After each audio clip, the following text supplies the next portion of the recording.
हाय मेरे प्यारे व्यूअर्स, प्यारे विद्यार्थियों, प्यारे बच्चों, सीखने वाले सभी लोगों को नमस्कार। आज वर्ड पावर के सेट 17 को देखेंगे। आज के विचार के 7 अच्छे विचार को देखते हैं।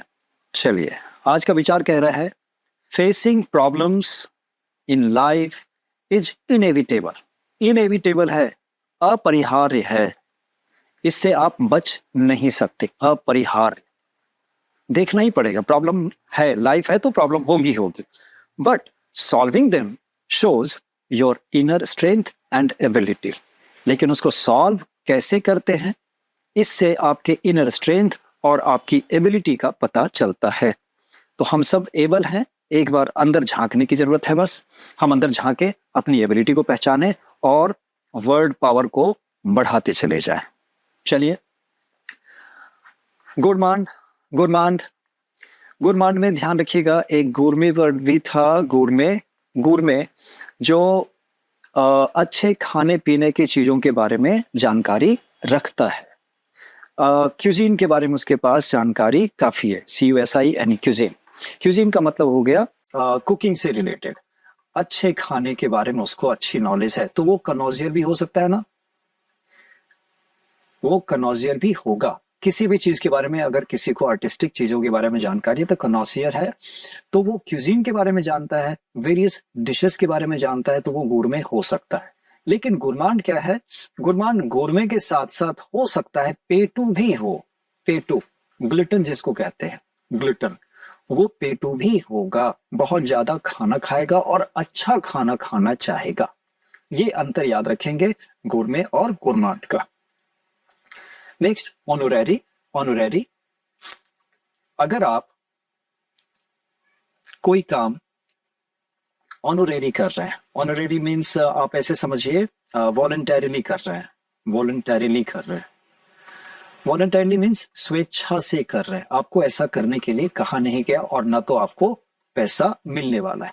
यानी आप मर्सिनरी, मर्सिनरी आप नहीं है। मर्सिनरी मतलब पैसों का पुजारी, और वॉलंटरीली आप कर रहे हैं तो स्वेच्छा से कर रहे हैं। आप सिर्फ सम्मान पूर्वक इसको कर रहे हैं, आपका सम्मान बढ़ता है इससे, आप सिर्फ इसीलिए कर रहे हैं, तो आप ऑनोरेरी उसको कर रहे हैं, without being paid for something done. Okay है ऑनोरेरी। नेक्स्ट आएंगे, नेक्स्ट है हेरेटिक। हेरेटिक, अगर आप धर्म ए से बिलोंग करते हैं और आप इसी के खिलाफ बात करते हैं तो आप हेरेटिक हो गए। क्लियर है बात कि आप हेरेटिक हैं, अपने ही पक्ष के खिलाफ आप बात करते हैं।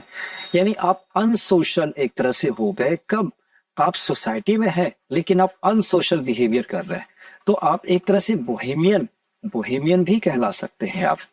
तो हेरेटिक और बोहेमियन लगभग सिनोनिमस है, बट ये नेगेटिव टर्म के साथ है और इसमें थोड़ी सी पॉजिटिविटी है, क्योंकि ये बोहेमियन टाइप के जो लोग होते हैं वो आर्टिस्टिक होते हैं, आर्ट फील्ड से रिलेटेड होते हैं, इसीलिए उनका रहना सहना थोड़ा सा अलग हो जाता है। ये नॉन कन्फॉर्मिस्ट होते हैं, ये सब जो आर्ट वाले बोहेमियन होते हैं वो नॉन कन्फॉर्मिस्ट, नॉन कन्फॉर्मिस्ट, समाज के नियमों के साथ नहीं चलने वाले होते हैं। अगले वर्ड पे आएंगे, हाई ब्रो।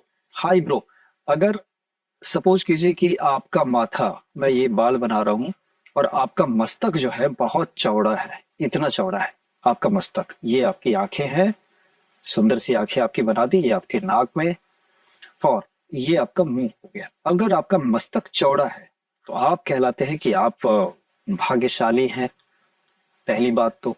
दूसरा, ये एक निशानी होती है विद्वान की, विद्वता की निशानी, स्कॉलरशिप की निशानी है ये। तो हाईब्रो का मतलब पता चलता है कि आप इंटेलिजेंट आदमी हैं, हाईब्रो, क्योंकि आपका मस्तक, फोरहेड चौड़ा है। ओके, हाईब्रो। तो इसका उल्टा आप ले सकते हैं लो ब्रो, यानी जिनके मस्तक की चौड़ाई कम होगी, आपके मस्तक की चौड़ाई ज्यादा है तो आप हाईब्रो हो गए, और मेरे मस्तक की चौड़ाई लो है, कम है, तो मैं बुद्धू हो गया, बुद्धू, और आप हो गए बुद्ध। क्लियर है? High bro and low bro. चलिए अगले वर्ड पे आएंगे, हाइपोकॉन्ड्रियक। ओके, हाइपोकॉन्ड्रियक, जो आदमी अपनी बीमारी को, बीमारी नहीं है फिर भी उसमें कुछ ऐसी जो सिम्टम्स वो ढूंढता रहता है बीमारियों के बारे में, वो खूब सुनता रहेगा बीमारियों के बारे में, और सुन सुन करके खुद में ही वो जो है सिम्टम्स ढूंढेगा, सिम्टम्स ढूंढेगा, और वो खुद समझ बैठेगा कि मुझे फलाना बीमारी है ऐसे करके, और वो परेशान होगा खुद भी और चारों तरफ के लोगों को भी परेशान करेगा। ऐसे लोग हाइपोकॉन्ड्रियक कहलाते हैं, और ये नेगेटिव असर खुद पे भी डालते हैं और साथ वाले लोगों को भी परेशान करते हैं। तो ये नेगेटिव है। ये नेगेटिव इसीलिए कह रहा हूं क्योंकि एक वर्ड और है ऐसा ही, वो है यस, वैलेट्यूडिनैरियन। वैलेट्यूडिनैरियन ये भी एक तरह से हाइपोकॉन्ड्रियक है, लेकिन ऐसे लोग पॉजिटिव सोच के साथ हेल्थ कॉन्शियस होते हैं। तो वैलेट्यूडिनैरियन भी बीमारियों से बचने के बारे में सोचता है, वो वैलेट्यूडिनैरियन है, अपनी भलाई चाहता है, हेल्थ के लिए कॉन्शियस रहता है।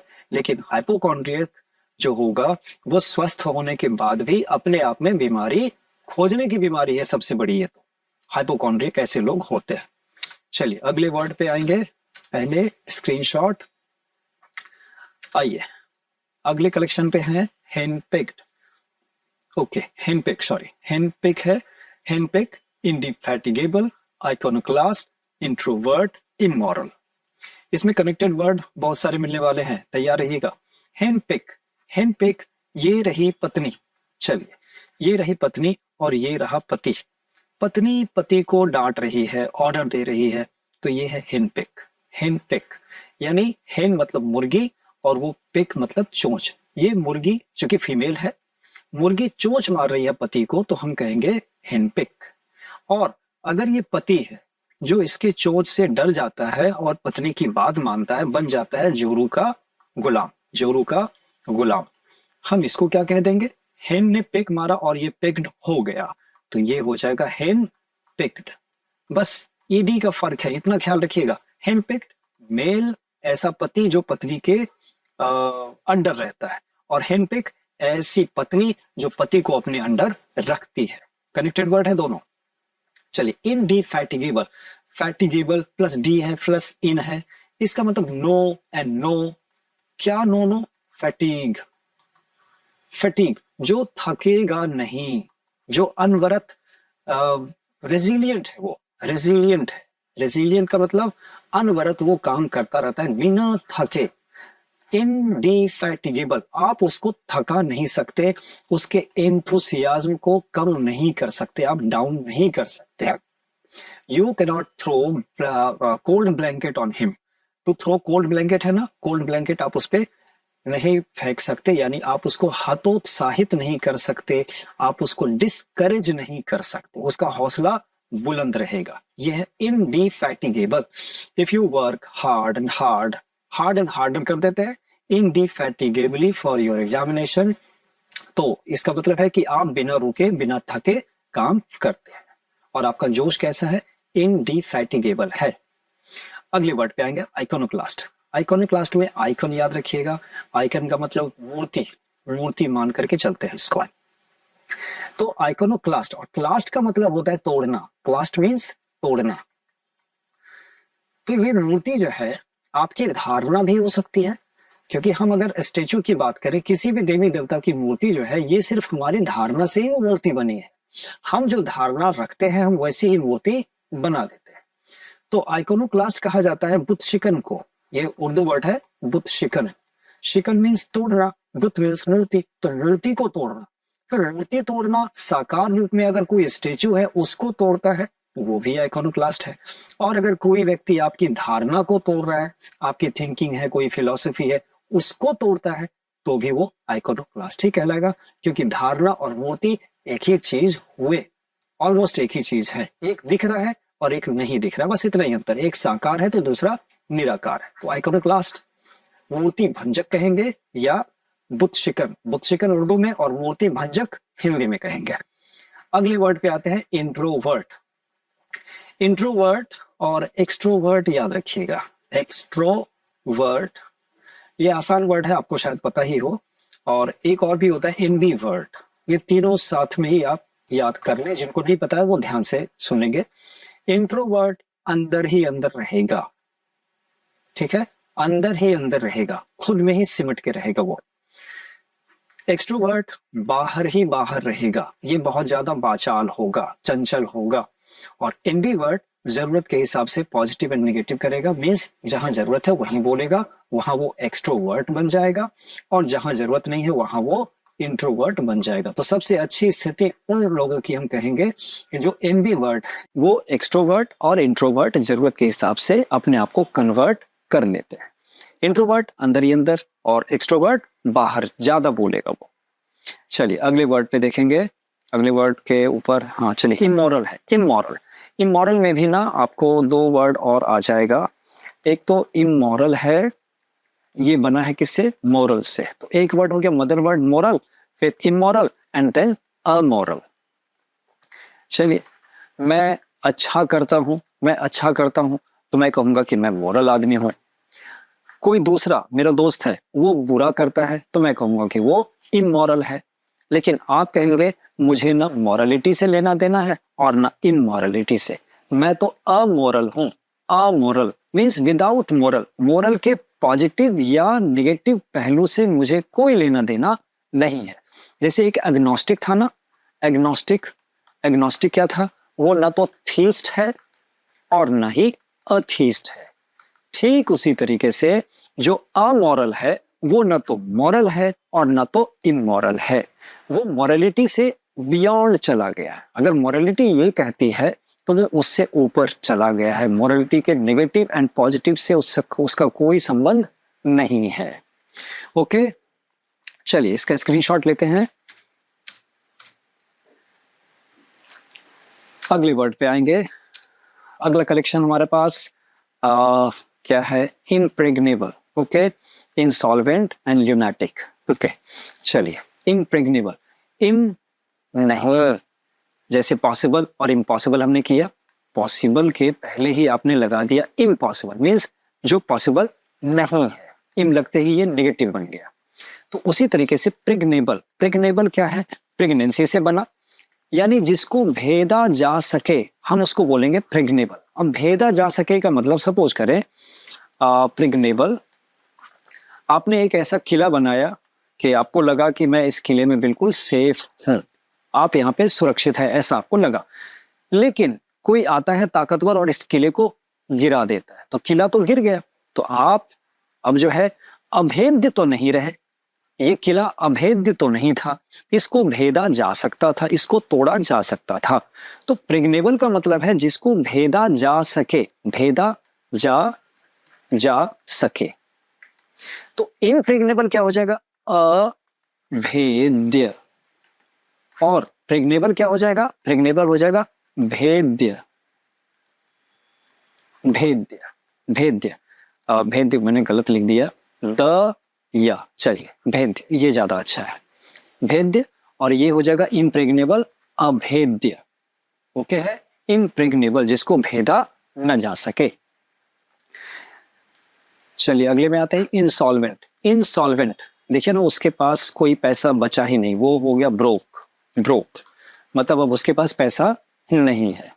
पैसा नहीं है तो उसका दिवाली के समय में भी उसका दिवाला निकल गया, थी दिवाली निकल गया दिवाला, यानी वो हो गया insolvent. Insolvent, broke, broke means short of money, short of money, पैसे की उसके पास कमी है, वो फाइनेंशियल स्ट्रेट में है, फाइनेंशियल स्ट्रेट में है, सॉरी STRAIT, फाइनेंशियल स्ट्रेट में है, वो पैसे की तंगी से गुजर रहा है, मीन्स उसका दिवाला निकल गया, दिवाला।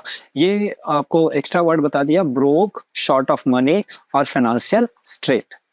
तो इंसॉल्वेंट का असली मीनिंग सिर्फ आपको दिवाला याद रखना है कि जो दिवालिया हो गया, इंसॉल्वेंट हो गया दिवालिया, इंसॉल्वेंट हम कहेंगे दिवालिया, दिवाला उसका निकल गया। चलिए अगले वर्ड पे आएंगे, ल्यूनाटिक। ल्यूनाटिक, अगला शब्द ल्यूनाटिक। ल्यूनाटिक बनता है ल्यूना से, ल्यूना, ये अगर अर्थ है तो अर्थ का जो प्लेनेट है, सॉरी सैटेलाइट है, अर्थ के सैटेलाइट का नाम है ल्यूना। ल्यूना मीन्स चांद। अब इसी चांद से एक शब्द बनता है चांद मार। चांद मार, चांद मारा है। चांद मारा का मतलब जब कोई इश्क में पड़ जाता है, जब कोई लड़का इश्क में पड़ जाता है तो चांद में उसको उसकी महबूबा दिखती है, तो हम कहते हैं वो चांद मार है, चांद का मारा है। तो उसी से बना है, लूना से ही बना है ल्यूनाटिक, यानी वो पगला हो गया है, पागल हो गया है। क्लियर है बात? इसी लूना से देखिए लूनर इक्लिप्स बनता है ना, लूनर इक्लिप्स, चंद्र ग्रहण। तो ल्यूनाटिक बना लूना से। लूना क्या है? अपने मून को हम कहेंगे, मून का नाम है, हमारे मून का नाम है लूना। उसी से वर्ड बना चांदमार। और चांदमार कैसे बना कि उस जिससे वो प्रेम करता है वो दर्शन नहीं हो रहे उसके, तो चांद में भी वो अपनी महबूबा को खोज लेता है, देख लेता है और बावला की तरह बिहेव करता है। तो लोग कहते हैं कि वो बावला हो गया है, चांदमार हो गया है, इश्क में पागल हो गया। चलिए अगले। अच्छा, इसका स्क्रीनशॉट। चलिए हमारे पास अगला कलेक्शन है, कलेक्शन नंबर 4 में क्या है? Wine, screech, squeak, Twitter and trumpet. चलिए इसमें सारी आवाज ही है। पहला देखेंगे हम, अगर वाइन कहते हैं, वाइन, वाइन करना, अगर कोई नैग कर रहा है, आपको नैग कर रहा है, क्राइंग के साथ रो रहा है और कंप्लेन कर रहा है किसी चीज के बारे में, तो आप परेशान हो जाते हैं। You are being nagged, you are being nagged. आपको परेशान किया जा रहा है, बार बार कोई कंप्लेन कर रहा है, कंप्लेन के कारण आप परेशान हो गए, तो आप उसको कहेंगे भिन्नाना बंद करो। भिन्नाना, भिन्नाना बंद करो। भिन्न भिन्न की आवाज आ रही है, तो ये भिन्न भिन्न की आवाज कौन निकालता है? मच्छर। तो ये 2 मीनिंग ध्यान रखें। भिन्नाना बंद करो, तो मच्छर भिन्नाना बंद नहीं करता, वो हमारे कान के पास आके भिन्न भिन्न की आवाज करता है। इसीलिए वाइन का दूसरा मतलब होता है मच्छर की आवाज, मच्छर की भिन्नाहट, भनभनाहट। क्लियर है? तो कोई जब रोते हुए कंप्लेन करेगा आप परेशान हो जाएंगे, तो मच्छर भी रोते रोते हमारे कान के पास भिनभिनाते हैं, तो उसकी आवाज को भी हमने वाइन कहा। अगले वर्ड पे आएंगे, स्क्रीच। कभी आप टेबल चेयर वगैरह जब खींचते हैं तो एक स्क्रीच की साउंड होती है, कोई ब्रेक अप्लाई करता है तो भी स्क्रीच की साउंड आती है, कुछ घिसटने की आवाज आती है, ऐसे ऐसे करके स्क्रीच साउंड है। तो ये रफ साउंड होता है, रफ अनप्लीजेंट साउंड होता है, अनप्लीजेंट साउंड। तो इसी को स्क्रीच, जैसे मैं अभी लिख रहा हूं तो इसमें भी थोड़ी बहुत स्क्रीच साउंड निकलती है। तो स्क्रीच साउंड आप याद करें, पैरेट को हमने देखा है, उसकी आवाज थोड़ी सी घिसटती हुई होती है, स्क्रीच होती है, कर्कश होती है, कर्कश, कर्कश। तो ये है स्क्रीच, पैरेट की आवाज या कर्कश कोई आवाज जब घसीटने पर होती है, जैसे आप ब्रेक के समय करते हैं, ब्रेक लेते हैं तो चे सी आवाज आती है, ये है स्क्रीच साउंड। अगले पे आते हैं स्क्वीक, स्क्वेक, चू चू चू चू। हम चूहे को बोलते हैं चूहा, चूहा, चूहे की चू चू की आवाज स्क्वीक साउंड है, चूहे की आवाज स्क्वीक, स्क्वीक। और इन आवाजों को हो सके तो जरूर सुना करें, अगर आप सुन लेंगे तो वो चीज आपके जहन में अच्छे से बैठ जाएगी। चलिए ट्विटर, ट्विटर तो हमारे पास एक ऐप भी है ना, तो ट्विटर उसमें बर्ड तो है ही बना हुआ, तो पक्षियों की आवाज को हम ट्विटर कहेंगे। और ट्रम्पेट बचता है, ट्रम्पेट, ट्रम्पेट, ट्रम्पेट हाथी के सूंड को आप देखें तो इस तरीके से एक बाजा भी पहले आता था, रणभेरी जिसको कहते थे, इसको तुरही भी बोलते हैं, तुरही, तुरही, जो कि सींग से बनता था। और ऐसे ही हाथी भी जो है अपना सर उठा करके जब चिंघाड़ता है तो ये हम ट्रम्पेट कहेंगे। और ये है ट्रम्पेट, वो बाजा, तुरही, ट्रम्पेट। तो हाथी के सूंड का आकार और इस आकार का बाजा, जैसी आवाज इस बाजे यानी तुरही से निकली वैसी आवाज हाथी के सूंड से भी निकली, इसीलिए हाथी के चिंघाड़ने की आवाज को हमने कह दिया है ट्रम्पेट, ट्रम्पेट। इसके ऊपर एक प्रोवर्ब शायद आपने सुना हो, to blow one's own trumpet, है ना, ब्लो वंस ओन ट्रम्पेट, अपना ही राग अलापना, आप अपनी ही तुरही बजा रहे हैं, इसीलिए। चलिए इसका स्क्रीनशॉट ले लेंगे।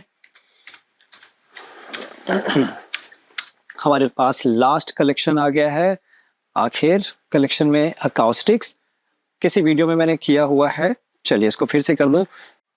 ध्वनिकी, ध्वनिकी यानी ध्वनि शास्त्र, ध्वनि शास्त्र है अकाउस्टिक्स। एग्जाम्पल के तौर पे मैंने बताया था किसी सिनेमा हॉल में अगर डिजिटल डॉल्बी साउंड आप सुनते हैं तो कहते हैं कि यहाँ पे आवाज़ बहुत बढ़िया है, सिनेमा अच्छा लगता है ज़्यादा देखते हैं तो, क्योंकि आवाज़ की क्वालिटी बहुत अच्छी है। तो आवाज़ की क्वालिटी मीन्स उस पिक्चर पैलेस का अकाउस्टिक सिस्टम बहुत बढ़िया है, अव्वल दर्जे का है, ये है अकाउस्टिक्स। चलिए आगे बढ़ेंगे। अगला वर्ड हमारे पास है एस्ट्रोलॉजी। एस्ट्रोलॉजी ज्योतिष विद्या। एस्ट्रोलॉजी ज्योतिष विद्या में आपके ऊपर ग्रहों का क्या असर पड़ सकता है इसके बारे में बताते हैं। पामिस्ट एक अलग चीज हो गया। पामिस्ट हाथ देख करके आपका भविष्य बताएगा, शुभ अशुभ, शुभ अशुभ बताएगा, वो पामिस्ट है। हस्तरेखा विशेषज्ञ। और ये ज्योतिष विद्या जो है ये खगोल पिंडों मीन्स ग्रहों का आपके ऊपर क्या, सेलेस्टियल बॉडीज का आपके ऊपर क्या असर पड़ेगा उन्हें बताएगा एस्ट्रोलॉजर। तो एस्ट्रोलॉजर जो है ग्रहों का अध्ययन करता है, जबकि पामिस्ट लोग क्या करेंगे, वो हाथ पे जो रेखाएं हैं उनका अध्ययन करते हैं वो। ओके है। चलिए अगले वर्ड पे आते हैं। अगला वर्ड है हाइड्रोलिक्स। हम आजकल देखते हैं कि बाइक्स में, कार में जो है ना हाइड्रोलिक ब्रेक्स आ गए, हाइड्रोलिक ब्रेक आ गए, जिससे कि ब्रेक अच्छे से लगता है और गाड़ी जो है बिल्कुल 1-2 सेंटीमीटर 3 सेंटीमीटर पे गाड़ी रुक जाती है, एक्सीडेंट का खतरा कम होता है। तो हाइड्रोलिक दरअसल क्या, फ्लूइड पे काम करता है। फ्लूइड कैसे फ्लो करता है, किस माहौल में, किस टेम्परेचर में, इसी बेस पे, इसी हाइड्रोलिक्स थ्योरी के आधार पे आजकल का ब्रेक बनाया गया है, जिससे वो जो लिक्विड होता है जिससे ब्रेक शू आगे बढ़ेगा और दबेगा, वो इवनली जाता है, इवन पूरे के पूरे सिलेंडर में इवनली वो डिस्ट्रीब्यूटेड होता है और एक साथ प्रेशर पड़ने से ब्रेक सही ढंग से अप्लाई हो जाता है। तो ये है हाइड्रोलिक्स। चलिए आगे बढ़ेंगे। अगला वर्ड इकोलॉजी। इकोसिस्टम हमने सुना हुआ है, इसको पारितंत्र कहते हैं। पारितंत्र, पारी मीन्स चारों तरफ। तो चारों तरफ में क्या, चारों तरफ में बायो एंड नॉन बायो दोनों चीजें हैं ना। नॉन बायो ऑर्गेनिज्म जितने भी हैं उनका संबंध नॉन बायोटिक चीजों से तो है ही, हवा है, पानी है, मिट्टी है, इन चीजों से भी उनका संबंध होता है। तो कैसे ये आपस में एडजस्ट करके रहते हैं, इसको हम पढ़ते हैं इकोलॉजी में, जिसको कहते हैं पारितंत्र। हमारे चारों तरफ का तंत्र कैसा है, हमारे चारों तरफ का सिस्टम कैसा है, इकोलॉजी। अगला लास्ट वर्ड जीरोंटोलॉजी। जीरोंटोलॉजी, जीरोंटोलॉजी को किसी तरीके से आप ओल्ड पीपल अगर याद कर सके तो आपका आसान हो जाएगा याद करना। ओल्ड पीपल, जैसे एक जीरियाट्रिक्स करके एक डॉक्टर होता है जो बुढ़ों को देखता है, बुढ़ों का विशेषज्ञ होता है। जीरियाट्रिक्स करके वर्ड है। तो जीरोंटोलॉजी में एजिंग कैसे कैसे होती है, एजिंग की प्रोसेस क्या है, और ओल्ड एज लोगों को क्या क्या प्रॉब्लम हो सकती है, इन चीज़ों को जो देखता है, जो सीखता है, वो जीरोंटोलॉजी पढ़ेगा। और ऐसे आदमी को, ऐसे डॉक्टर को हम कहेंगे जीरोंटोलॉजिस्ट। जीरोंटोलॉजिस्ट। तो बूढ़ा याद रखेंगे तो आपको आसान हो जाएगा। चलिए स्क्रीनशॉट लेंगे। इसी के साथ ये वीडियो यहीं समाप्त करता हूँ। Wish all the best for the coming exam.